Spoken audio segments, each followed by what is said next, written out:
Hola, ¿qué tal? Bienvenidos a un nuevo episodio de Ayornamiento. En esta ocasión vamos a tener un diálogo muy interesante en relación con los eufemismos y cómo se utilizan como herramienta básicamente para una nueva ética mundial. Nuestra invitada de hoy es Adriana y pues Adri, me gustaría que tú te presentaras con quienes nos escuchan. Hola, ¿qué tal? Bueno, pues antes de todo, muchísimas gracias por sintonizarnos, por buscarnos, por ver los contenidos, los diálogos que generan pues mucho conocimiento construido, ¿no? Porque el diálogo genera conocimiento. Gracias, Yanita, muy amable por invitarme en esta ocasión. Y bueno, antes de todo, quiero presentarme, soy Adriana Monzón. Estudié la carrera de Letras Hispánicas en la Facultad de Letras y de Filosofía y Letras de la UNAM, pero tengo especialidad y posgrados en desarrollo humano y familia, orientación familiar.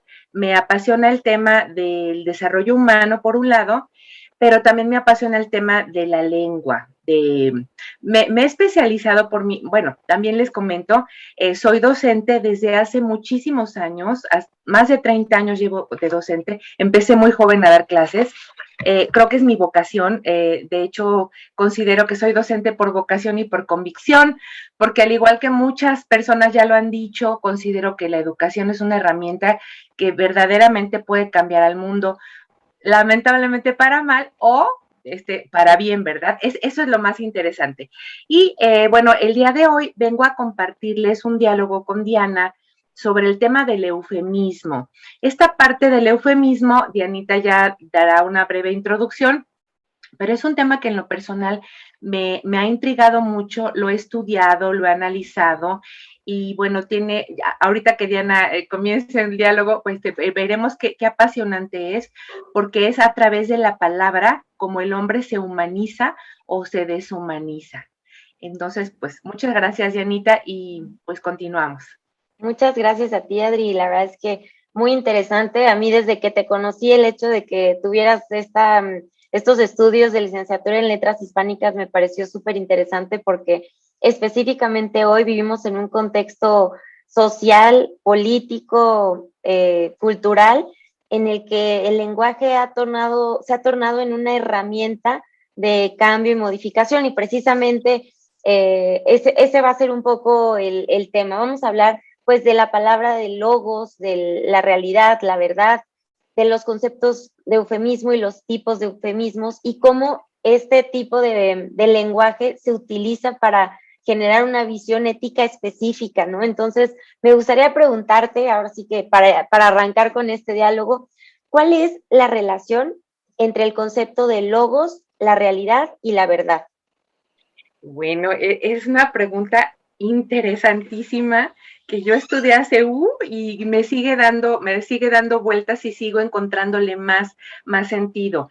Eh, en su introducción a la filosofía, Leopoldo Sea, filósofo mexicano, hace un estudio de cómo es que la filosofía nace como ciencia del conocimiento, ¿no? Y entonces es increíble cómo ese contemplar la realidad y ver cómo todo cambia y todo se va y todo muere y todo renace y todo fluye y no podemos hacer nada ante esa realidad, pero sí podemos crear el logos.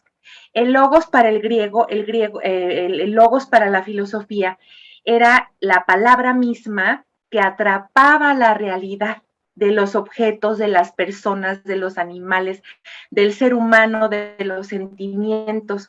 Entonces, para el griego, para el filósofo griego, cuando tú decías el nombre, y bueno, ahorita vamos a ver que otras culturas también lo tienen, atrapabas el concepto, atrapabas la realidad de eso y entonces permanecía, ya no se iba, ya se quedaba contigo y tú eras dueño de esa realidad, de esa verdad. Entonces, a través de logos, como filosóficamente hablando, nos apropiamos de nuestra realidad, la atrapamos, ¿no? Por decirlo, no en un concepto mágico religioso, por parte de la filosofía occidental, pero por ejemplo, hay otras culturas donde estaba prohibido, por ejemplo, los judíos, los hebreos, estaba prohibido mencionar el nombre de Dios porque al mencionarlo, pues como que yo soy dueño de Dios, Dios es Dios y yo soy un simple mortal. Entonces, por eso es que en la Biblia hay tantos nombres para mencionar a Dios sin decir que es Dios, porque cómo yo voy a apropiarme de ese Dios, ¿no? Pero luego ya vamos a ver que eso cambia, ¿no? Después. Bueno, entonces básicamente el logos, la realidad y la verdad, pero para eso, o sea, ya captamos que es el logos que atrapa la realidad, que nos hace dueños de ella, nos da la herramienta para manejarla, para decir, oye, yo estoy inmerso en esta realidad y las palabras me ayudan a expresarla y a manejarla y ahí estoy, ¿no? Sin embargo, no podemos dejar de analizar que cuando hablamos de realidad, estamos hablando de vivir en la verdad. ¿Qué significa esto? Me acuerdo muchísimo de tu primer video y me vino a confirmar esto.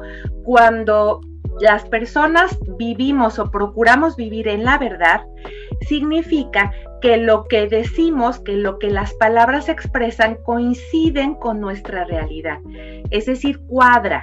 Si yo digo que hace rato tomé un café delicioso y es verdad porque mi esposo fue testigo de eso, estoy siendo verdad, o sea, estoy siendo veraz, la realidad coincide con mis palabras.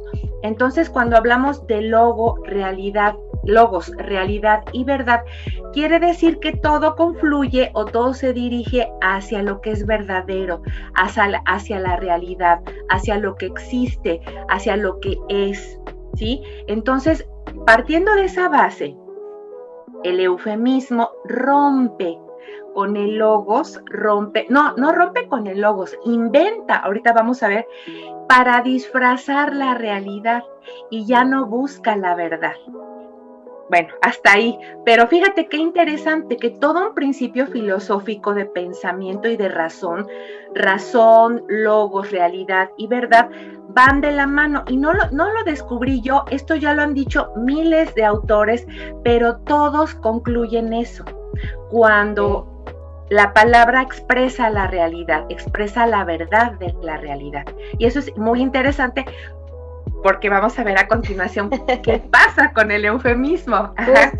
Justo, a mí me parece que lo describes de una manera muy entendible. El logos como esa atrapar lo que es real y creo que precisamente entendiendo este origen en Occidente, digamos, en Grecia y demás, de esta noción, esta idea del logos, entendemos también por qué tanto de nuestro lenguaje parece remitirse a eso, ¿no? A que capturaban la realidad y encontraban una forma de hacerla permanente y es increíble cómo hoy en día de repente decimos, bueno, tantas palabras que si busca uno en el diccionario del origen griego, tal, ¿no? Del origen latino, y entonces es como se fue haciendo ese intento por ir capturando la realidad y pues creció el lenguaje y en esa medida justo yo quería entender cómo funciona, qué es el eufemismo frente a esto.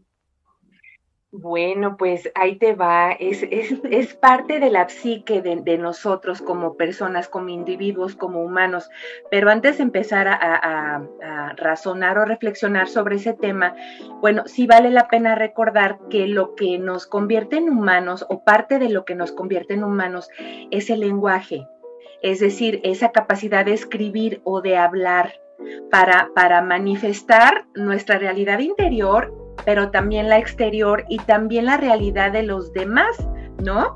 Y entonces, bueno, partiendo de esa base, el eufemismo es un mecanismo psicolingüístico que disfraza realidades desagradables, ¿sí? Si nos vamos a la etimología de eufemismo, el prefijo eu, ya ves que los griegos se pintaban solos para eso, el prefijo eu significa bueno, significa bien o significa agradable. Y el verbo femi significa hablar o decir, ¿sí?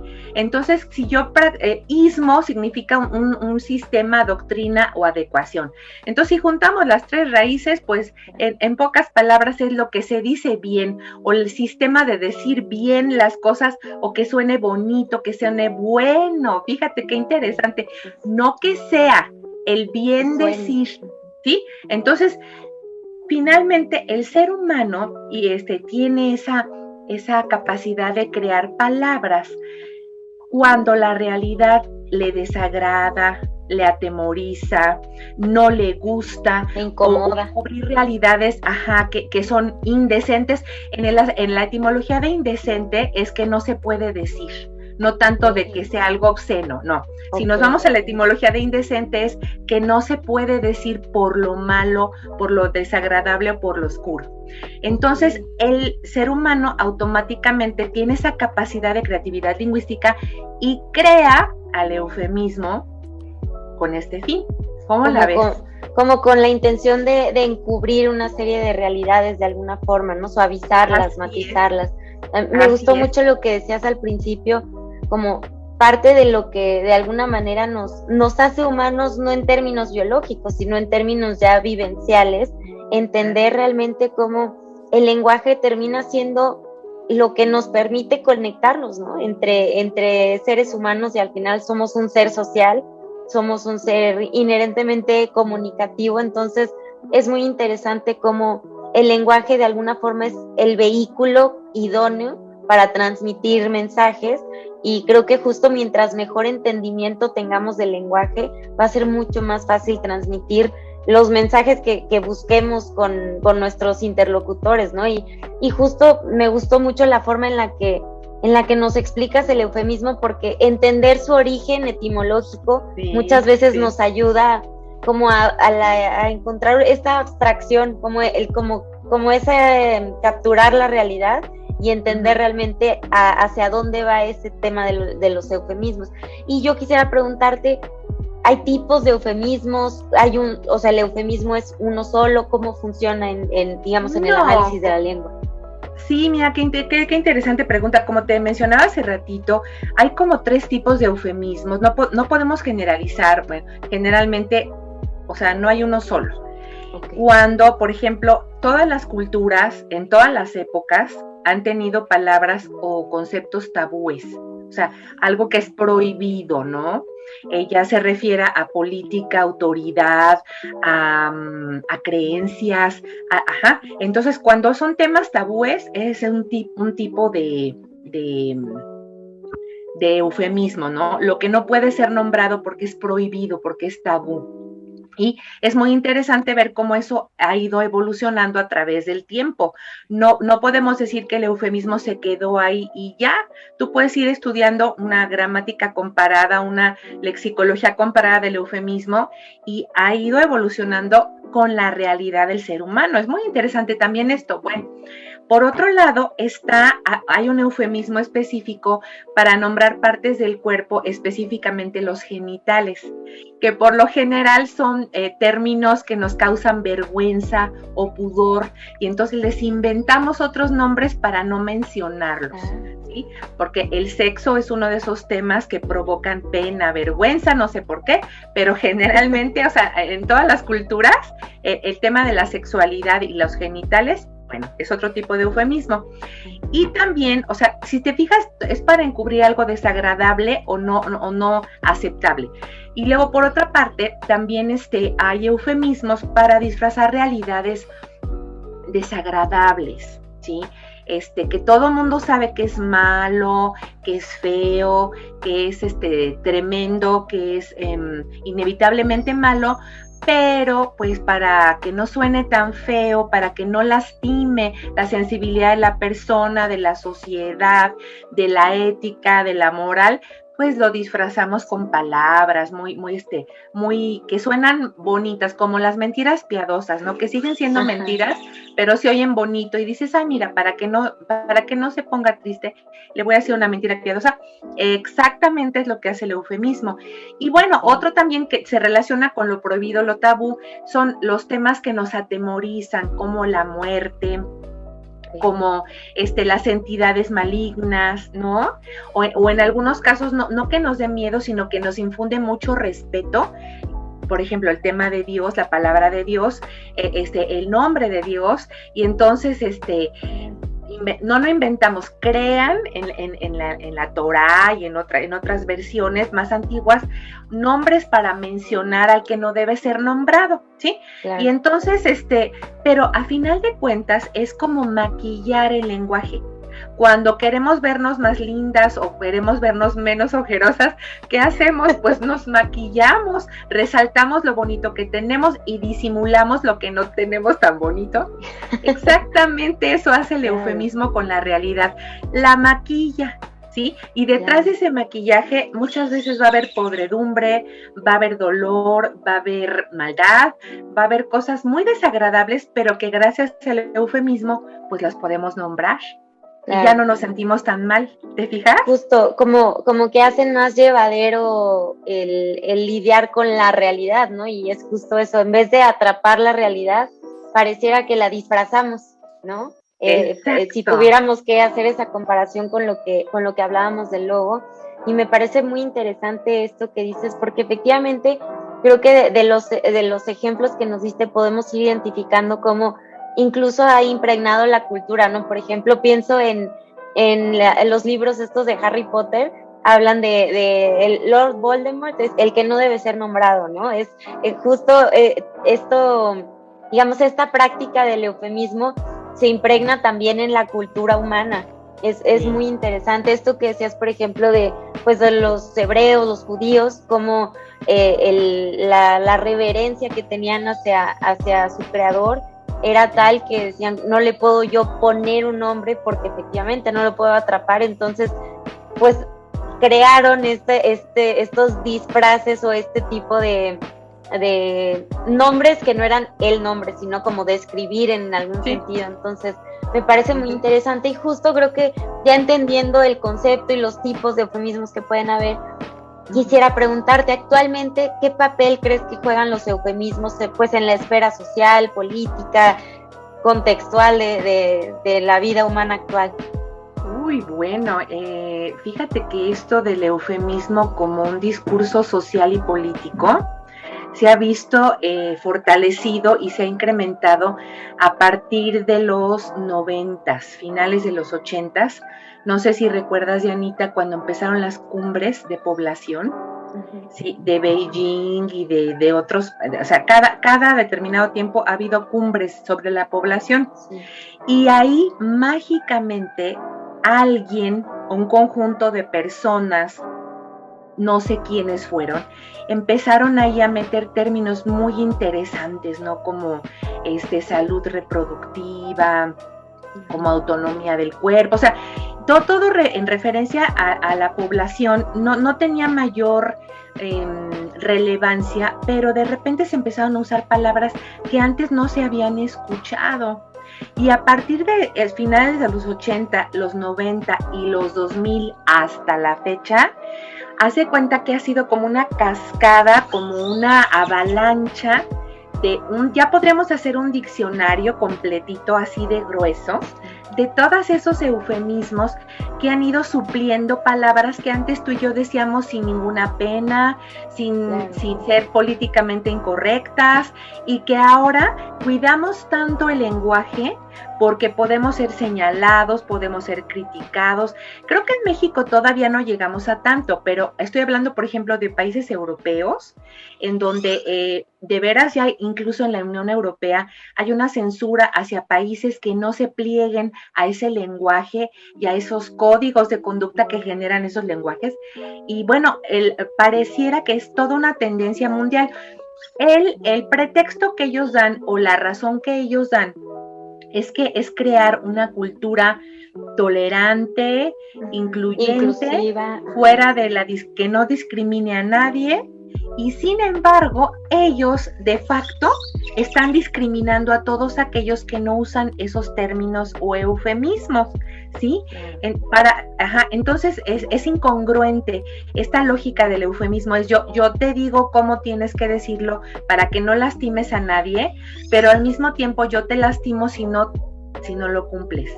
Claro. ¿Sí? Entonces, fíjate que sí, efectivamente es un mecanismo social, lingüístico y político. Es una herramienta, está siendo usada como tal. Y lo podemos ver en muchas leyes que ahora están tratando de imponerse o tratando de pasar las propuestas de ley, y tú lees el lenguaje de las leyes, y tú lees los términos y dices, a ver, ¿a quién se le ocurrió poner eso?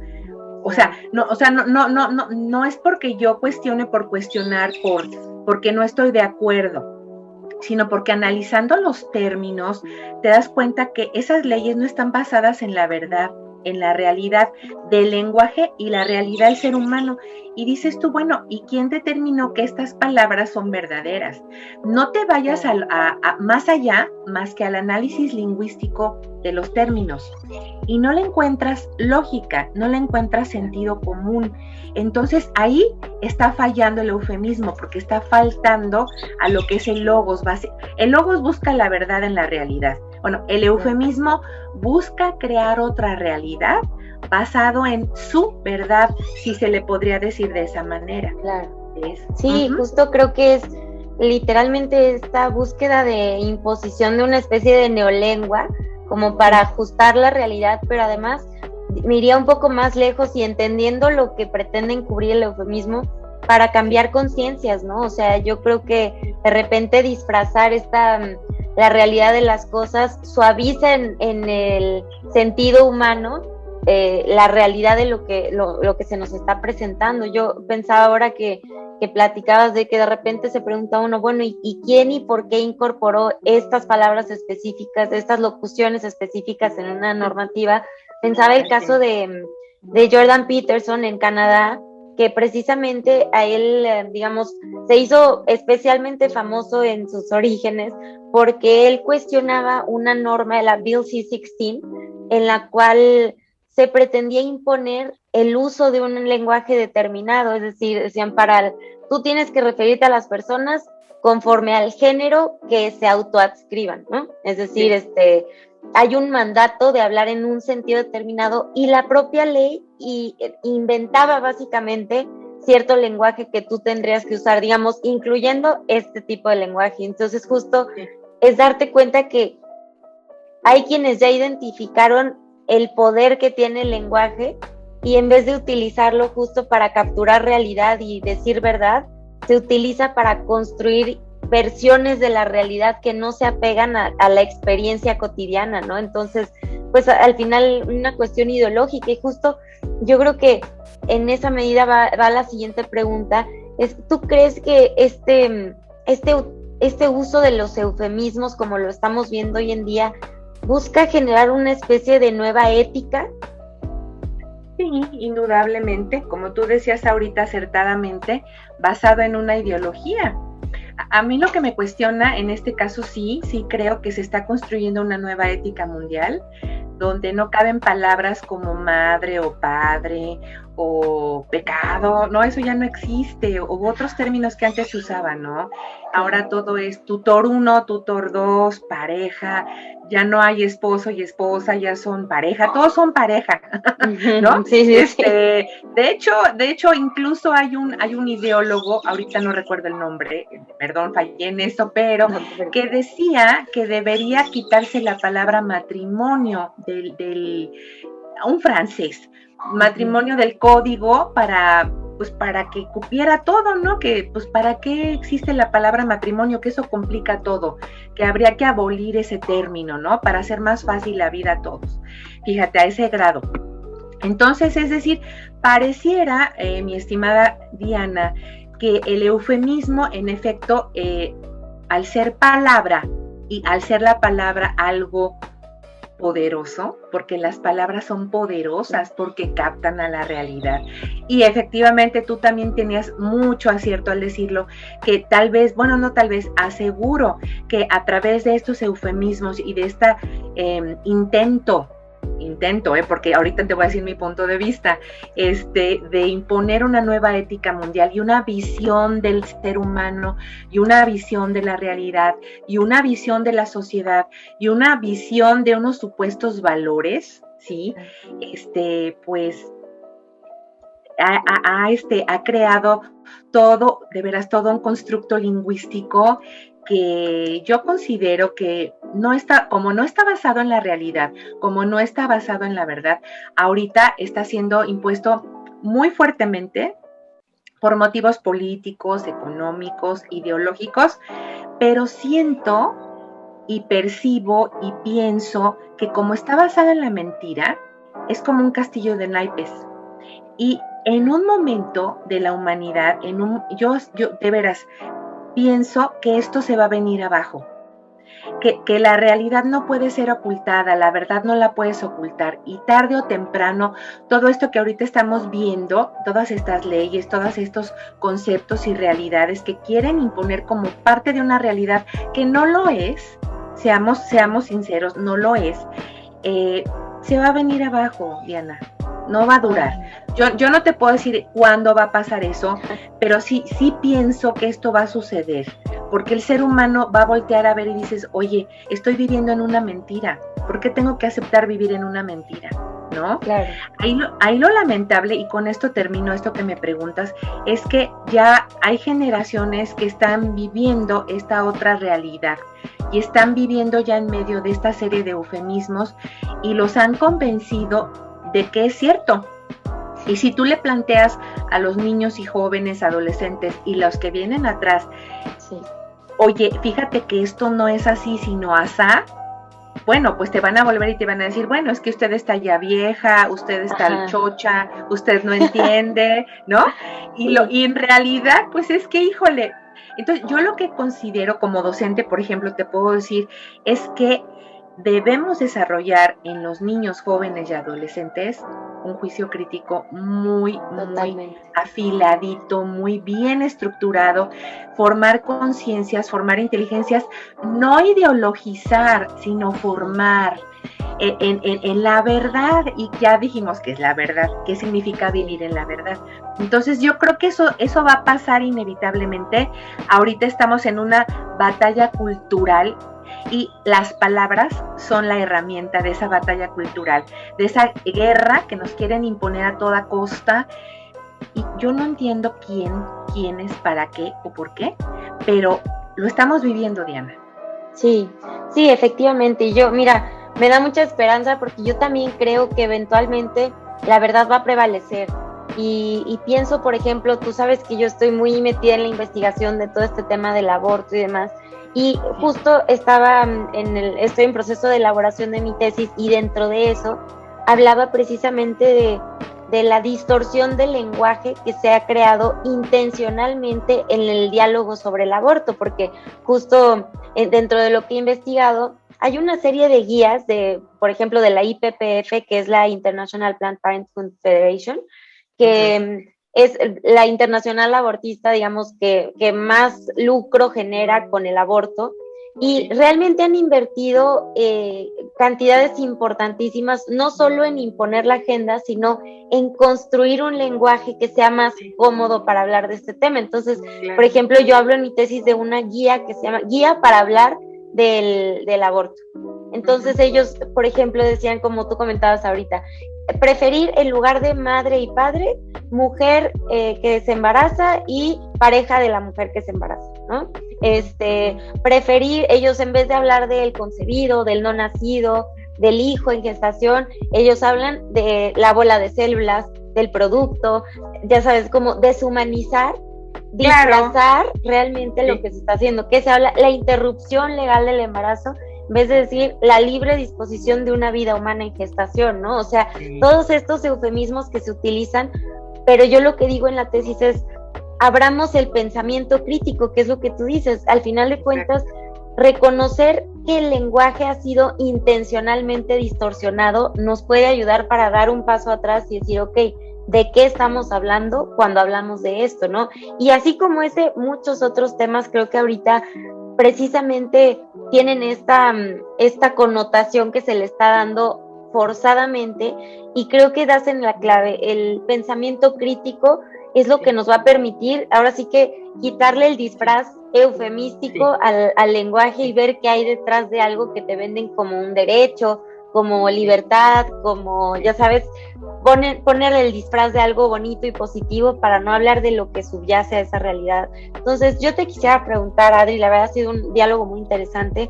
¿Tú qué consejo le darías, digamos, a quienes nos escuchan para enfrentar esta realidad del lenguaje? Realmente, de repente yo sí veo que genera un factor que hace sentir a la gente inhibida para expresarse con la verdad, porque eso hoy te puede poner como políticamente incorrecto, como una persona incómoda, puedes ofender, ¿no? Entonces, ¿qué consejo le darías tú a quien nos escucha?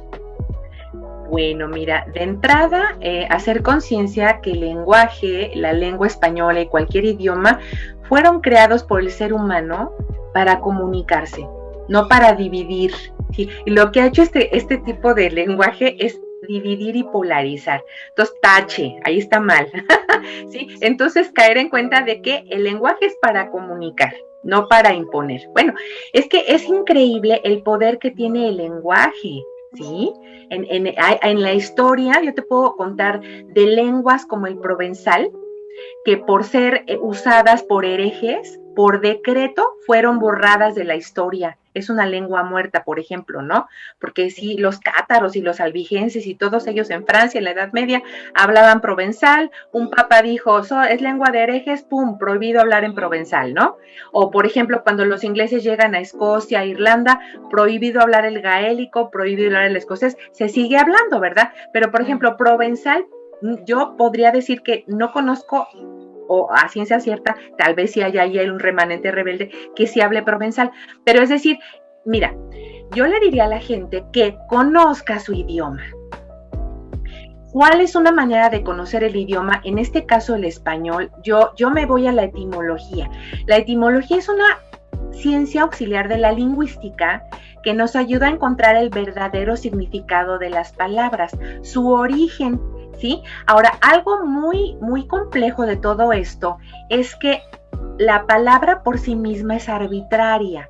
Es decir, ¿quién dijo que mesa es mesa y gato es gato? ¿Por qué no gato es mesa y mesa es gato? ¿Sí? Entonces, ahí entramos en un debate de que las lenguas todas tuvieron que ponerse de acuerdo los hablantes de esos idiomas para decir que mesa es mesa y gato es gato, y agua es agua y fuego es fuego. Bueno, una vez que ya se determinó, se dice que es arbitrario, pero y convencional, es decir, como en consenso. Sí, por consenso, exactamente, y entonces la realidad de gato es gato y la realidad de mesa es mesa, y eso de ahí que estás nombrando es una mesa, etcétera. Okay.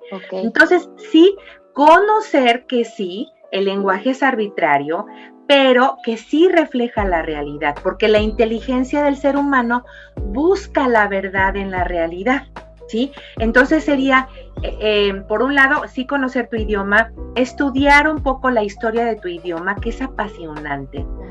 Te puedo decir que el español es uno de los idiomas más hermosos y complejos que hay por su origen. Es un mosaico de culturas y de lenguas y de préstamos lingüísticos, intercambios lingüísticos, que bueno, si no conoces la historia del español, no vas a entender tu idioma. Sí, entonces hay que conocer, así como es como cuando quieres saber el árbol genealógico de tu familia. Oye, mi chosno, mi tatarabuelo, mis ancestros, de dónde venían, y haces un mapa histórico y ahora hasta mapas genéticos de tu genoma, ¿no? Humano, y y dices, wow, y te maravillas de dónde vienes y te da razón de quién eres. Bueno, pues entonces yo recomendaría, bueno, es que me fascina, ¿verdad? Pero sí recomendaría que conozcamos nuestro idioma, que nos vayamos a las fuentes, a la etimología. Hay grandes autores, ya los clásicos, Mateos Muñoz, pero por ejemplo, Rodríguez Estrada tiene un libro excelente, un diccionario de eufemismos que te recomiendo que leas. Genial, La creatividad lingüística se llama, diccionario de eufemismos, y ahí nos va dando razón de por qué el eufemismo, el origen del y eso despierta una inteligencia lingüística muy peculiar. Te da como que afilas el hacha y vas desmenuzando cada palabra que escuchas, que analizas. Aquí lo que yo me pongo y cuestiono es si todas estas palabras que han sido suplentes de las reales, porque ya son suplentes, y están supliendo a las que son verdaderas, a las reales, tienen una explicación lógica. Si tú te pones a analizarlo, de repente pierden sentido, no tienen un significado verdadero, ¿sí? Claro. Entonces ahí pierden la batalla, porque si tú lo analizas, por ejemplo, cuando yo hablo de salud reproductiva, explícame qué es la salud reproductiva. Claro. Si me voy desmenuzando qué es salud y qué es reproductivo, no me cuadra. Claro. O sea, ¿no? O sea, ¿qué es por la lo menos salud? no con lo que quieren incorporar, ¿no? Etcétera, exacto. Entonces, yo sí recomendaría conocer el idioma, estudiarlo, razonarlo y tratar de, en ese sentido crítico, en ese análisis lingüístico, en esa inteligencia, en esa competencia lingüística, tratar de explicar, desmenuzar y tratar de encontrar la verdad en esos términos, y te vas a dar cuenta que son nada. Baja. O sea, es como aire, es como una llanta inflada, le sacas el aire que queda, el puro caucho, ¿no? Y está vacío, está hueco. Por ejemplo, el término libre personalidad, el término aborto, interrupción legal del embarazo. Sí. Tú ves eso y una a una la puedes ir analizando, Diana, y están huecos. Están construidos como el castillo de naipes que te digo. Entonces, bueno, yo invitaría a todos a que nos volvamos más conscientes de las palabras que empleamos, que decimos, porque aquí va un asunto muy delicado. Estoy segura que tú y yo ya empleamos estos términos de manera inconsciente, ya, como están ya está alrededor, todo está lleno de estos términos. Yo creo que hasta tú y yo los usamos y ya ni somos conscientes. Entonces yo creo que hay que crear una conciencia al emplear estos términos y tratar de usar pues los términos que no son los suplentes, sino son los verdaderos. Fíjate qué interesante a lo que hemos llegado, cómo al inicio la humanidad buscó la verdad en la realidad y cómo ahorita la humanidad no quiere esa realidad y quiere crear otra. ¿Por qué? No lo sé, a quién le conviene, para qué, no tengo idea, no soy antropóloga, no soy politóloga, solamente soy una docente que ha estudiado el lenguaje y que me he dado cuenta que quieren cambiar la realidad del ser humano a través de las palabras, ¿no? Y pues bueno, sí, hay que estudiar, hay que conocer nuestro idioma. Yo creo que es un gran consejo y creo que hay que hacer lo propio todos, ¿no? Es conocer realmente además de la riqueza, la profundidad de nuestra lengua, de nuestro idioma y el pensamiento crítico. Eso no lo perdamos y justo cuando estemos repitiendo un poquito por inercia estos eufemismos impuestos, dar un pasito atrás y decir, a ver, ¿de qué hablo cuando hablo de esto, no? Entonces, por ejemplo, en esta guía que te platicaba, ahorita que he estado viendo mucho el tema de objeción de conciencia, dicen no utilizar, evitar objetor de conciencia, preferir personal de salud que se niega a practicar, a realizar prácticas de desarrollo sexual y reproductivo, ¿no? O sea, como justo es esta parte de disfrazar. Entonces yo creo que, pues muchas gracias, Adri, la verdad es que creo que nos das una lección muy importante y especialmente desde tu conocimiento y tu amor por la lengua española, eso creo que también ayuda mucho, porque cuando valoras algo y lo aprecias en su totalidad, en su origen y lo conoces, es mucho más fácil defenderlo y decir, esperemos tantito, ¿no? O sea, espérense tantito antes de irnos de como hilo de media, hay que detenernos y ver realmente qué es lo que está pasando. ¿Algún libro que nos puedas recomendar como para entender nuestro idioma? Bueno, ya te había comentado alguna vez que habíamos platicado Los 1001 años de la lengua española, de Antonio Alatorre, muy, muy completo. Etimologías grecolatinas del español, puedes encontrar varios autores. Mateos Muñoz es el clásico de todas las clases de etimologías, pero ¿qué crees? No pasa de moda. ¿Y sabes por qué no pasa de moda? Porque captura la esencia del idioma y de la realidad, de las palabras. De hecho, si te pones a analizarlo un poquito, ¿por qué todos los tecnicismos tienen origen en el griego y en latín y por qué son universales? Porque son lenguas muy descriptivas, muy buenas, hábiles, podríamos llamar, para atrapar esa realidad, para describirla de una manera muy precisa, muy puntual y pues basadas en la verdad, ¿no? Entonces, por eso bueno, hablando del español, ¿verdad? Claro. Fíjate qué interesante, cada idioma tiene su etimología. se va al origen, se va a la fuente. Es decir, la fuente de todo es la realidad y la fuente de todo es la verdad en el lenguaje. Y ese lenguaje nos comunica, nos unifica, nos humaniza. Entonces, no permitamos que nos deshumanicen y que nos quiten la verdad de la realidad y que nos, pues nos den gato por liebre, diría mi abuela, ¿no? De acuerdo, que nos obliguen a vivir en una mentira, en realidad. Exacto. En eso se traduce, ¿no? Entonces, pues muchísimas gracias, Adri, muchas gracias a quienes nos hayan escuchado, desde luego que están abiertos los comentarios, ojalá se puedan suscribir y pues muchas gracias a todos por escucharnos y los esperamos en un siguiente episodio. Adiós. Gracias, hasta luego.